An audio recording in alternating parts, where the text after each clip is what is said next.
Hi, this is Debbie from Lime Design, and thank you for joining me as I take a look at the Paper Rose limited edition STAMPtember exclusive set. This is a large 6 by 8 inches set with a range of beautiful poppy style flowers, leaves and stems plus sentiments to pair with them. If you know me, you know I can't resist a nice flower set, and I naturally turn to my watercolours for a no-line painterly look. My favourite watercolour card presently is Fabriano Artistico Extra White card. I've learnt to accept the creamy colour of most good watercolour cards, but the Fabriano card is on the lighter side, which I prefer. The card I'm using today comes in a gum block, and I remove the piece from the block with a spatula. You find the corner which is left without gum, slide the palette knife under the piece of card and gently push the palette knife around the edges, releasing the gum. The cold-pressed card which I'm using here also has a nice texture, but it's not so much that it makes it difficult for stamping. I've arranged a flower, bud and a couple of leaves on my piece of card. I usually stamp in a water-reactive ink such as Antique Linen Distress ink. However, for today I thought I'd mix it up a little and choose inks which are light in colour but equally match the colour I intend the image to be. So I dug out Tattered Rose for the poppy flowers and Bundled Sage for the leaves. I transferred my card and stamps to a Misti and lightly inked the images with their respective ink colour. I did dab off the Bundled Sage a little with an old cloth, as this colour has more depth to it, and my ultimate aim is to get just enough ink down that I can see it and see what I'm doing without so much colour that it shows through in the final piece. I took the stamp panel and taped it to a board to prevent any warping. I didn't use much water on this piece in the end, but it is better to be safe than sorry.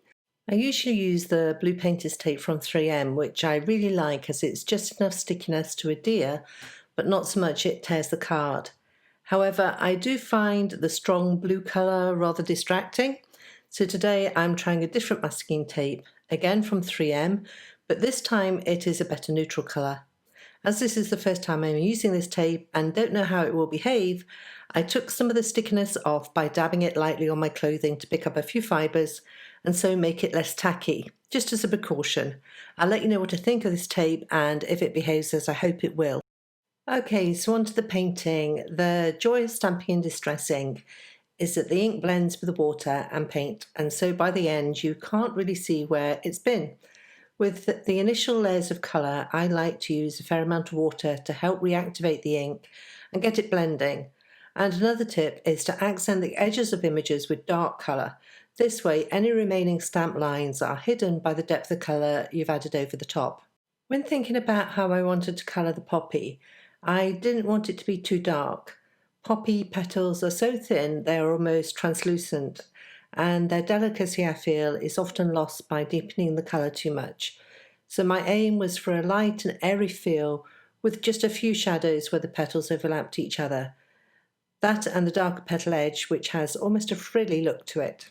I took each petal in turn, added a light wash of colour and then used the wet and wet technique to drop deeper colour into the edges and shadows and watch as the colour exploded out through the water like little fireworks going off.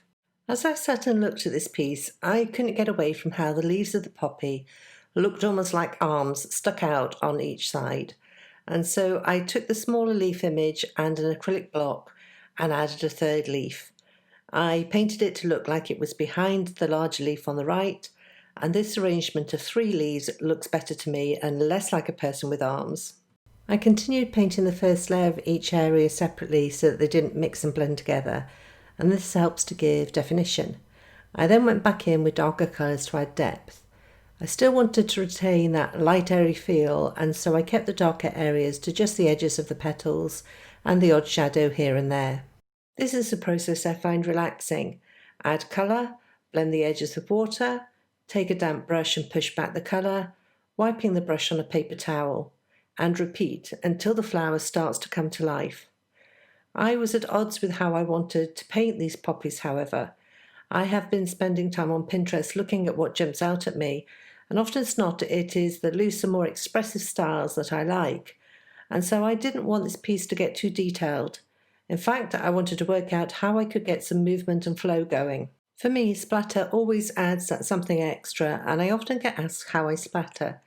So today I thought I'd walk you through the process. I mix up some of the paints I've been using and with a paintbrush splatter randomly across the piece. As for my favourite white gouache, the knack with this is to have just the right consistency. Too thick and the splatter won't come off the brush, too thin and you'll lose the opacity of the white. I'd say a consistency similar to single cream. Again, pick up with the paintbrush and splatter. I also added a good splatter of perfect pearls, and then to add more movement, I added a little bit of colour to the edge of the flower and washed it out with a damp brush. I also did this for a loose leaf off the poppy bud stem. These less detailed, undefined areas give the impression that the flower is swaying in the breeze, or that there are other flowers just out of focus. I still need to learn how to loosen up more with my overall painting style, but I'm going to keep trying. I removed the tape, which I have to say came off beautifully, and then used sharp coloured pencils to add just a little more detail and depth of colour. I then chose a sentiment from the set and stamped it in VersaFine Onyx black ink. This ink is my favourite for black sentiments as it picks up every detail and stamps beautifully.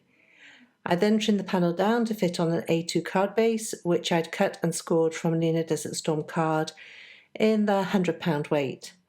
I added lots of foam adhesive to the back. I always do this with a watercolour card to make sure it isn't warped at all, and then adhered it to the card. Finally, I added a few pearls dotted around in a triangle for a pleasing look. I have a new to me tool which came in a recent card kit from Science Stamp, and I'm smitten. This is the Marvy Jewel Picker tool, and it works like a dream, tacky enough to pick up the pearls, but not so much that I won't let them go once they're in the glue. I used Dina Cake Net glue to keep them in place. And that completes my look at the beautiful Paper Rose STAMPtember exclusive set. These collaboration sets during STAMPtember are limited edition, so once they're gone, they're gone.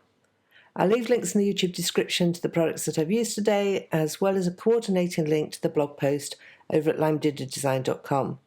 I want to thank you for joining me today, and if you've enjoyed this tutorial, I'd be delighted if you'd give it a thumbs up and to subscribe to this channel. Also, if you'd like to get notified when a new video is out, don't forget to hit the bell button next to the subscribe button too. Thanks, and I'll see you next time.